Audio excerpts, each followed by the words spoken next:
இந்து தமிழ் நாளிதழ்ல வந்து ஒரு ஆர்டிகிள் போட்டிருந்தாங்க. சங்க இலக்கியம்னு பார்த்த உடனே வந்து சரி படிக்கலாம் அப்படின்னு தோணுச்சு. படிச்சதுக்கு அப்புறம் எனக்கு வந்து இதுக்காகவே வந்து பாண்டிச்சேரி போணும் அப்படின்னு தோணுது. ஏன்னா சொல்றேன் என்னன்னு. நம்ம இந்த பாருங்க, இங்க ஒரு வண்டு இருக்கு பாருங்க, இந்த வண்டு. சோ இந்த வண்டு நம்ம சின்ன வயசுல பாத்துருப்போம். வெல்வெட் பூச்சின்னு சொல்லி போட்டு சேர்த்து சேர்த்து வைப்போம். சோ அப்போ அதை பத்தி நமக்கு தெரியாது. ஆனா இப்ப அதை பத்தி படிக்கும் போது அப்படியே கொஞ்சம் அப்படியே புல்லரிக்குதுங்க. தமிழோட வரலாறு, சங்க இலக்கியங்கள்லாம் வந்து உங்களுக்கு வந்து ரொம்ப பிடிக்கும் அப்படின்னா சோ இந்த ஆர்டிகிள் வந்து கண்டிப்பா நீங்க படிச்சே ஆகணும். பாண்டிச்சேரியில் உள்ள ஆரோவில் ஆசிரமத்துக்கு போயிருக்காரு. அங்க வந்து ஒரு கார்டன்ல வந்து இந்த மலர்கள், இந்த வண்டெல்லாம் பார்த்திருக்காரு.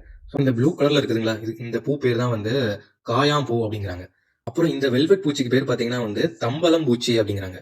ஆல்சோ மூதாய் பூச்சி அப்படிங்கிறாங்க. ஏன்னா சங்க இலக்கியத்துல வந்து அந்த பெயர் வந்து குறிப்பிட்டிருக்காங்க.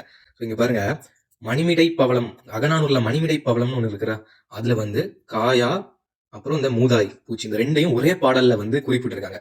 சோ அவர் இந்த இதை எழுதின பேராசிரியரும் வந்து பாத்தீங்கன்னா ரெண்டையும் ஒரே இடத்துல பார்த்திருக்காரு. சோ அதுதான் ரொம்ப வியப்புத்தக்க ஒரு விஷயமா இருந்திருக்கு. இந்த மணிமிடை பவளம் இதுக்கான அர்த்தமே பாத்தீங்கன்னா இதுல இருந்தா வந்திருக்குங்கிறது எனக்கு இப்பதாங்க தெரியுது.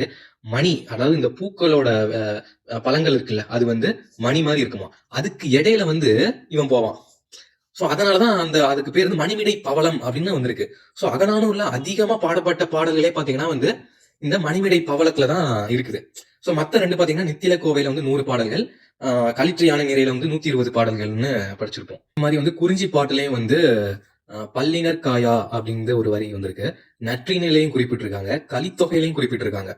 சோ கலித்தொகையில பாருங்க, மெல்லினர் கொன்றையும் மென்மலர் காயாவும், கொன்றையும் காயா மலரையும் வந்து ஏன் ஒரே பாடல குறிப்பிட்டிருக்காங்க அப்படின்னா ரெண்டும் ஒரே காலத்துல பூக்கக்கூடியதா இருந்திருக்கு. அதனால இந்த ரெண்டையும் வந்து பல சங்க இலக்கிய பாடல்கள்ல வந்து ஒன்னாவே மென்ஷன் பண்ணியிருக்காங்க.